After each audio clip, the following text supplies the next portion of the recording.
welcome to the Badass Breastfeeding Podcast. This is Dianne, your lactation consultant. And this is Abby, the Badass Breastfeeder, and today's episode is brought to you by Nikki's Natural Wipes, the first all-natural baby wipes made with Manuka honey and coconut oil. And today's episode is also brought to you by Fairhaven Health. The Milkies Softies nursing pads are 3 pairs of soft, absorbent, and reusable nursing pads to protect against leaks. And we'll hear more from our sponsors later. But these sponsors make this podcast possible. So please head to badassbreastfeedingpodcast.com and check out our sponsor page if you need anything. See if you can give them any of your business. And while you're there, scroll down and enter your email address and get our episodes sent straight to your inbox every Monday. And now Dianne has our review of the week. Yes. And before I do my review of the week, I do have to put a little ad in there and say that we're starting to get my son ready to pack up and go to West Virginia University. And he did request to take some Nikki's Natural Wipes with him. So I will have wipes in my house for the rest of my life. This is the most awesome thing that I've discovered having children is baby wipes. Yeah. I can't live without them. They're awesome. They're just awesome. Okay. So the review of the week comes from iTunes. And this seems to be the theme on a lot of the reviews that we've been getting lately. Fantastic for the first time mom. I am happy I found this podcast prior to having my first baby. Prior to hearing your podcast, I had only heard horror stories about how hard breastfeeding is. Your podcast gave me confidence and I was able to start breastfeeding off on the right foot without feeling stressed. I have fed on demand and completely trust my body. I have never once questioned if my baby's getting enough milk when she cluster feeds, comfort feeds, or nurses for different lengths of time due to listening to your podcasts. Thank you. And this is awesome. And the reason I chose this one today is because we are going to talk about the things that you don't need to know. Yes. And can I just say before we get into it, I want to make a note that this week is Native Breastfeeding Week. Ooh. Just say that's something that we're celebrating. Yeah. So the second week of World Breastfeeding Month is Native Breastfeeding Week. And so happy Native Breastfeeding Week. And you can head to the Badass Breastfeeder, probably especially on Instagram. And I will be sharing various Native breastfeeding photos and information and stuff to celebrate the week if you're interested in checking that out. Yeah. And I'll be sharing some stuff too. So if you don't follow me, it's at Dianne O. Cassidy on Instagram. And I will be sharing some stuff too, because I do follow some really great Native Breastfeeding Week stuff. So yeah, and we can show, and when obviously when you see, you can follow those pages too. Yeah, it'd be awesome. So things you don't need to know about breastfeeding. Can we say where this came from? Yes. Oh my God. Yeah. Because this is a good. Yeah. My kid's really into Star Wars. And he was like, yeah, we just read this post, 10 things you don't need to know about Star Wars. And I was like, what? And so it was 10 things you don't need to know about Star Wars, but it was things that are still interesting to know about Star Wars. And whatever, my mind just started going and I was like, we should do a breastfeeding one about that. That'd be funny. So here we are. But we do have some stuff. We do have a lot of stuff. It's actually really good. It's stuff that you'll be interested. It's really useful to know that you don't need to know this stuff. Absolutely. So go ahead. So I get to go first? Oh, sure. Abby and I made lists, but if anybody has ever listened to our podcast before where we have lists, you know that they're usually quite similar. So I don't know what she has and she doesn't know what I have. Yeah, and we don't get together beforehand to compare. No, we're not that organized. No. It's more fun this way too. So my first one is obviously you do not need to know how much milk you make. Oh. Yeah. That is my big one because everybody seems to want to know how much milk am I making? How much milk am I making? I need to know how much milk I'm making. And then they even get told pumped so you can see how much milk you're making. That doesn't tell you anything. It's so ridiculous. You don't need to know. No. And once you let go of that, it is really freeing. I remember feeling like that too. I'm not just putting that out there so I can just say, oh, you don't need to know this. I remember feeling oh my gosh, my kids, what am I making? Blah, blah, blah. Once you let that go, you can really enjoy your breast and chest feeding relationship when you are not so hyper vigilant about what is going on in the breast and how much milk you're making. Yeah, I remember that early on with Jack too, where I was like nursing and pumping, pumping after every feeding, trying to like boost the milk supply. You know how they tell you to do. Oh yeah. And I was just freaking out about it. And I was on like some, breastfeeding mommy, whatever group on Facebook. And this person, I don't even know who it was anymore, was like, what if you just stop pumping?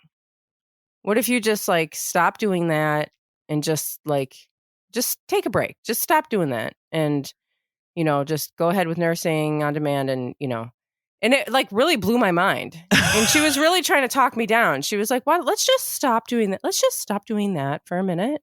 Let's just take a break from that.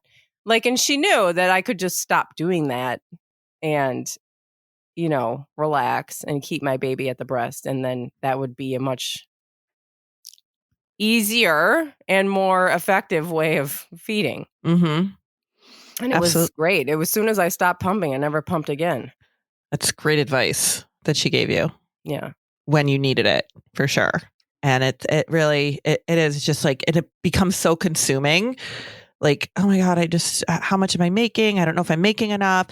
One of the things I hear so often from parents, like they'll come in and they'll be like, well, we gave a bottle because, well, you can't tell how much the baby's getting. Like, it's my first day as a lactation consultant. Like, really? I didn't know that. I didn't know you couldn't tell what the baby's getting. Like everybody is so focused on what is the baby getting? What is the baby getting? What is the baby getting? It's like, yes, it's good to know that. And there are times when, especially if we're having problems with breastfeeding, that we'll do weighed feeds and things like that. But it's not something you need to know all the time. It's like, how much milk am I making? Well, how do I know what I'm making? How do I know? How do I know? You don't know. There's a reason why it's really hard to figure out is because you don't need to figure it out. Yeah. If it was something that you absolutely needed to know, they would have made your boobs clear or something. But they're not. You can't see inside. You can't measure it. It's just because you don't need to. Yeah, you just don't need to. Yeah. So that's my first one. Okay. So this I don't know if this is the same or if it kind of goes along. It just is another way of looking at what you just said, which is I don't need to know how much my baby is getting. Mm-hmm. Which is just the same thing. We don't need to know what's transferring. Because that's the other aspect is, oh my God, is he getting enough? I don't think he's getting enough. He's fussy. I don't think he's getting enough. He's blah, blah, blah. I don't think he's getting enough. One thing I think parents don't realize, and I have that down here too, but I have it down as like how much milk your baby takes. And that is the other, it does go along with it. And it's so, it makes parents crazy. Like they just, I don't know what he's getting. I don't know what he's getting. And it really like, newborn behavior is like a different language. Yeah, we have an episode on that. Yeah. And it is so like and I feel like everybody comes into looking at newborn behavior and saying, oh, they're hungry. Like everything is the baby's hungry. It's like not everything they do equates hunger. And they're not always hungry. That's why we always say like feed on demand and trust your body. Just like that review. I started feeding on demand. I trust my body and my baby is doing fine. And really that's what it comes down to. And it's really hard because we have our society doesn't like support that. We like to be like, what are they getting? Did they get enough? Maybe they didn't get enough. What are they doing? And it's interesting to me because these are things that it's the same thing that when they're inside of us, when we're pregnant, but we don't worry about that. Like you don't ever hear people saying like, oh, I wonder if my baby's getting enough nutrients when they're in me. Are they getting enough nutrients? I don't know if they're getting enough nutrients. Like, I don't know. Maybe somebody's had that worry, but it's not an across the board thing like it is with breastfeeding. And there's something about a trust or because maybe we're more familiar with it. We know that it just kind of happens and it kind of works where we don't really think about that. And then when it comes to breastfeeding, though, we don't see breastfeeding and there's all kinds of other layers too that put doubt in our mind. And then it's all gone. It's all gone from there. Then we're constantly worried about every second of it. We suddenly don't believe that our body can do this when it just got done growing the baby. Yeah. Your body grew the baby, it birthed the baby, and now we don't think that it can feed the baby. We just think that it doesn't know how to do that, even though it did all these other things. It's interesting. It really is. And it has a lot to do with like formula culture and bottle culture, which has over time, over a long time, put so much misinformation out there and created so much of a culture of just doubt and not normalized breastfeeding. I was reading something yesterday, and I think it was yesterday. You know, I get into these like black holes on the internet, just like how everybody else is. You just go into Totally. these freaking rabbit holes, and happened upon a blog that was more focused on trying to decrease breastfeeding. Uh-huh. And the stuff that they were saying on there was just so like, just so fear mongering. I don't think people understand this. When you go onto a website that is, you know, that sells bottles or sells, you know, certainly formula, or I can't think of all the products that are out there. But like a lot of times I'd say most of the time, part of this marketing is putting out information and creating blogs and all this stuff to sway you away from breastfeeding. To need their product. They're like, oh, actually, did you know that all these things could go wrong? Did you know that these are signs that things aren't working? You know, did you know that these things are actually things that you can't do when you're breastfeeding? And all of that is to get you to fail at breastfeeding so that you then need their product. That's what marketing is in this area. Yeah. One of the most common ones I see, which enrages me, is, you know, breastfeeding is very important. Breastfeeding is best for your baby. You know, a lot of parents go into having a baby wanting to breastfeed, but the majority of women can't do it for whatever reason. And it's like, that's not true. There is a very small percentage of women who truly do struggle with making enough milk. And it's a very like, it's related to medical reasons. Like it's an actual medical condition. Yes. And you actually cannot make enough milk. And that is not as common as people think it is. No way. So when people put out there, the majority of women do not make enough milk, like that is ridiculous to me, because it's like, that is not true. That is not true. At all. But if you're pregnant and you're reading that, that's going to sit in your head for sure. And you're going to go through, am I making enough milk? And is my baby getting enough milk constantly? Because they planted that seed in your head that women don't make enough milk. Exactly. Right. And this seed has been planted in our head a long time ago. And this market for all of these things that they're trying to sell you just continue to feed off of that.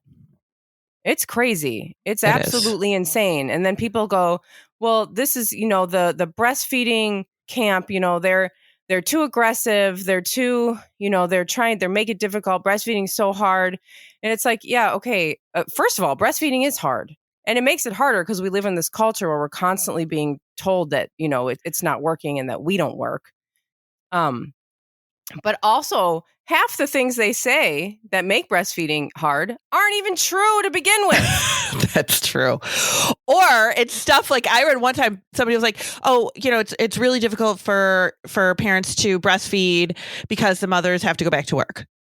Whose fault is that? Right, exactly. It's their fault. So we blame the parent now. Well, you go back to work, so you don't get to breastfeed anymore. Right.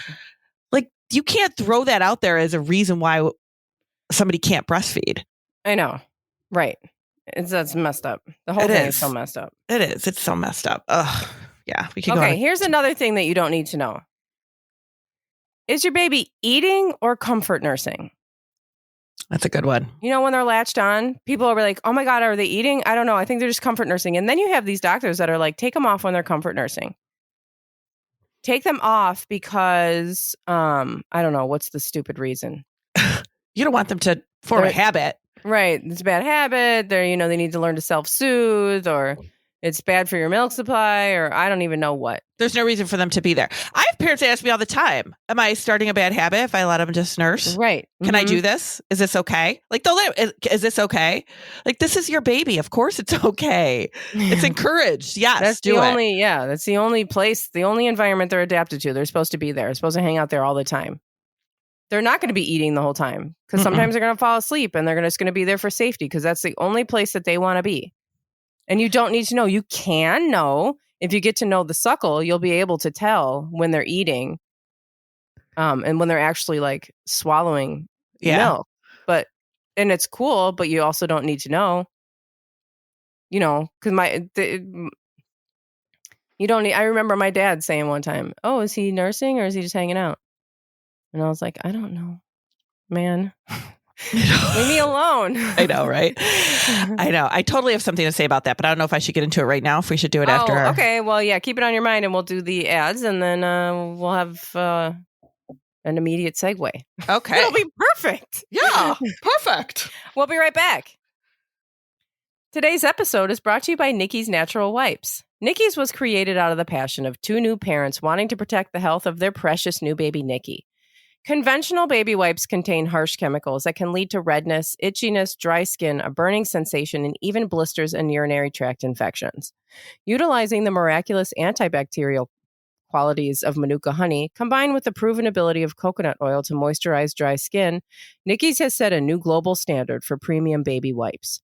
The smell and feel of the wipes is unique, 100% natural, ethically sourced, EWG certified, and biodegradable.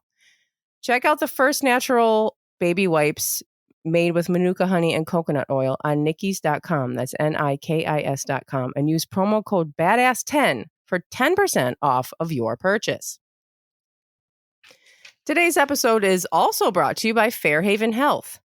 Leaking can be a constant struggle that some parents deal with, especially in those early months. Leaking through your shirt is not another hassle you want to be dealing with, and those disposable nursing pads add up in cost and garbage and work about as well as the time I rolled up toilet paper and stuck a wad in my bra.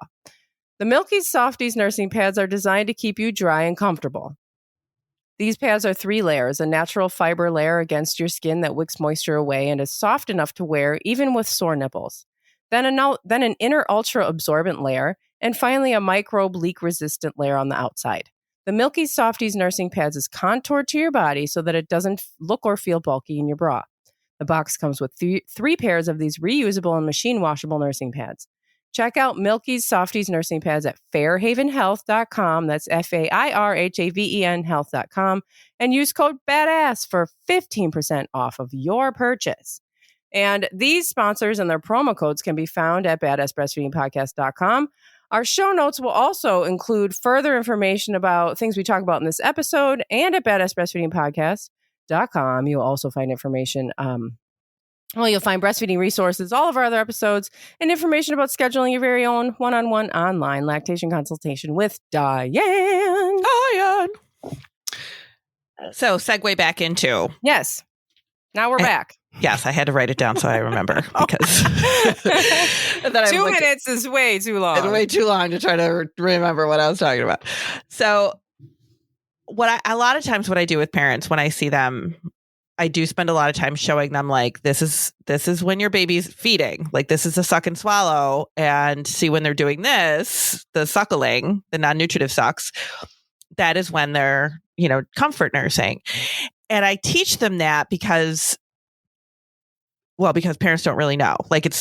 And people will tell them, maybe their doctor, maybe their friend, maybe who knows who. Maybe they read it in one of those stupid blogs that isn't one of our blogs, by the way, but one of those other blogs that says only keep your baby on for 10 minutes, or only keep your baby shouldn't be feeding longer than 10 minutes. Your baby shouldn't be feeding longer than 15 minutes. And sometimes they take them off when baby's actually actively feeding. So I like for parents to be able to recognize, okay, this is a suck and swallow. This means they're feeding. This means they're transferring milk. But I always tell them, you can leave them there. If you're just kind of hanging, baby's relaxing, you're relaxing, you don't have to take them off. You can leave them there. That is where they want to be. It's not necessary. It's good to know, okay, this is when they're actually feeding, but you don't need to take your baby off. Right. If you're content there, if you're just hanging out there, if your baby's quiet, if they're sleeping, you can leave them there. That's not hurting anything. What's it going to hurt? It's only going to, you're only nurturing your child. How is that going to hurt anything? No, it's good. This is, again, the only environment they're adapted to. This time is when they're forming an attachment with you. And that is the basis of it. Breastfeeding is the basis of that. Of course, bottle-fed babies attach with their caregivers too.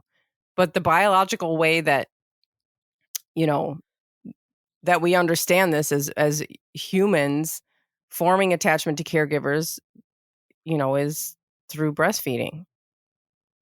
Right. So just leave them there. The point is you can just leave them there. And it's not hurting anything.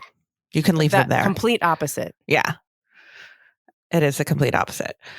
My next one kind of goes a little bit along with that. And that is, you do not need to know what your baby is doing. And I don't mean it in just like, of course, like what we were just talking about, like, are they feeding? Are they comfort nursing? But any of the things, like people are like, well, they're fussy. Do they need to feed? They're doing this. They have the hiccups. What does that mean? They have this. They spit up. What does that mean? What's happening with this? What is my baby doing? We're like so focused on what is my baby doing? What does it mean? They're just doing stuff.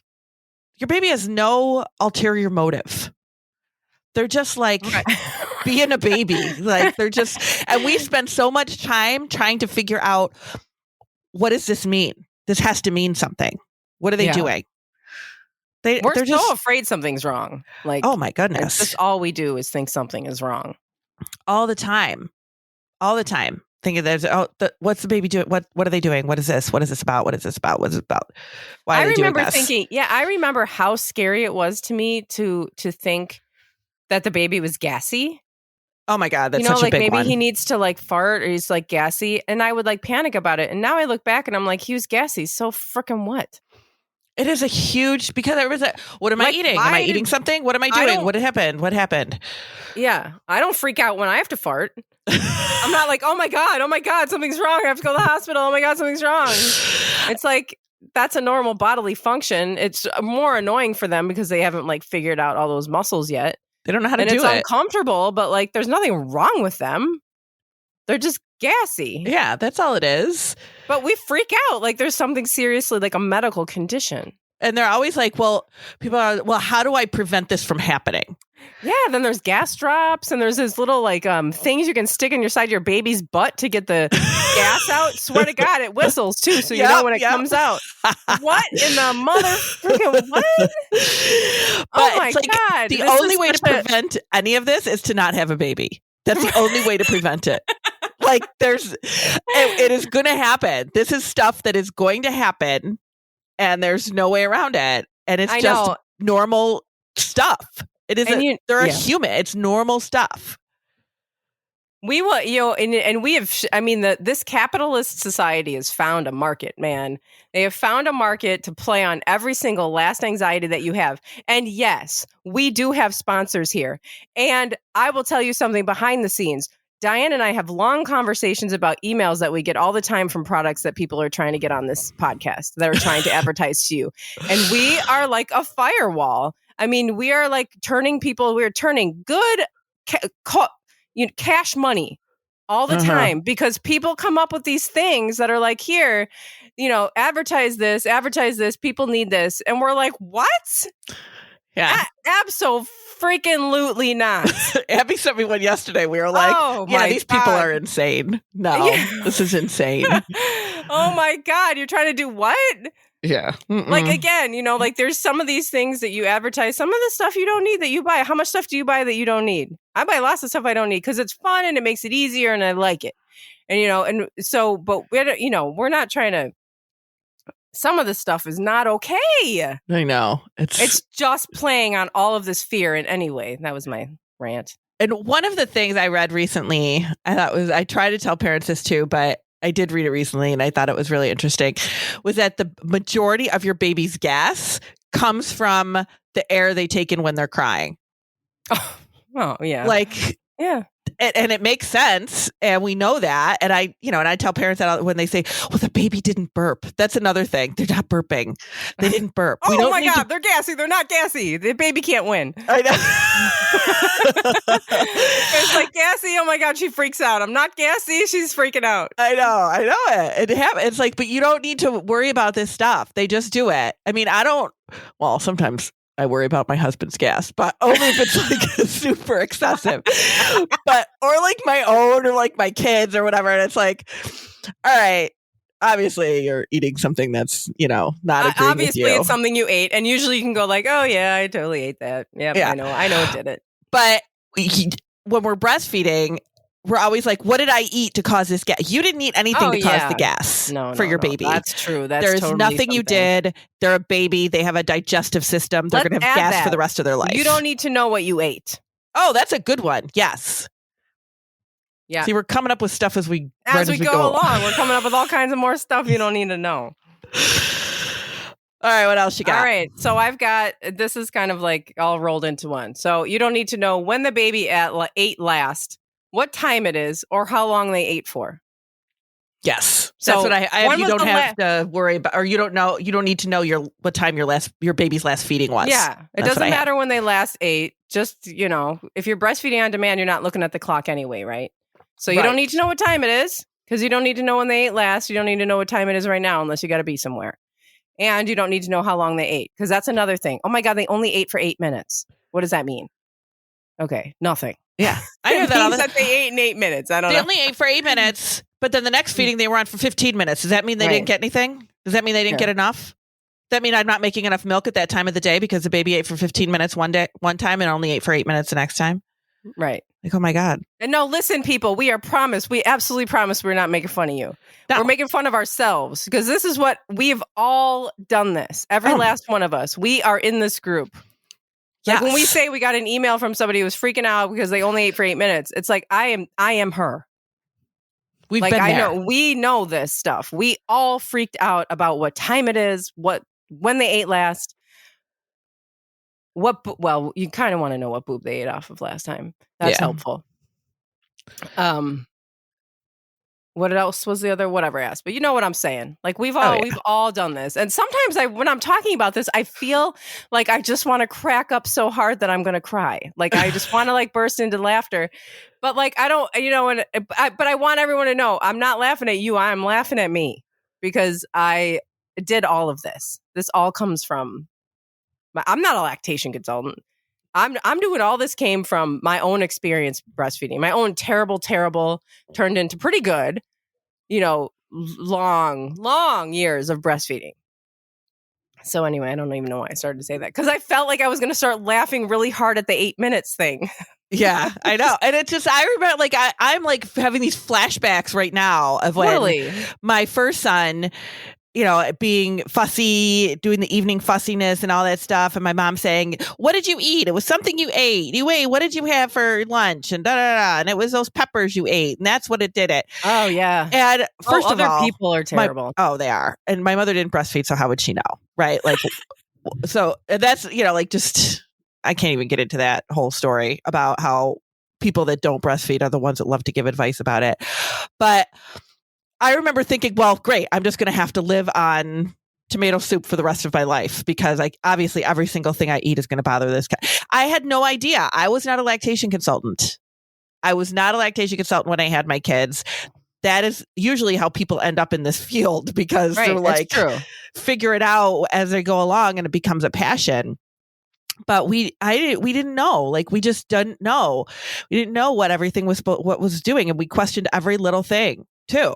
Questioned the gas. I questioned everything. Well, yeah, it is so scary. Becoming a parent is so scary. This little thing is totally dependent on you for its very life. And that is something that has never happened to anybody before this. And it's scary as hell. Oh, yeah. It's a lot of pressure. Yeah. Talk about pressure. Without you, it will die. Okay. Yeah. Well, geez. Okay. So now I'm going to go ahead and freak out about every last thing it does.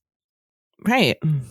And you just want to be the best parent you can be. And I mean, you are being the best parent. Yeah. So it's like, I mean, it's just really, it's so overwhelming. And then you have the society telling you're doing it all wrong because your baby can't fart. Like, come on. Just crazy. You need the whistle. You need the butt whistler. Yeah. I don't know. I hear those things really work though. I don't know. Yeah, but that's the thing is they also say don't use those because then your baby's not learning how to push the farts out.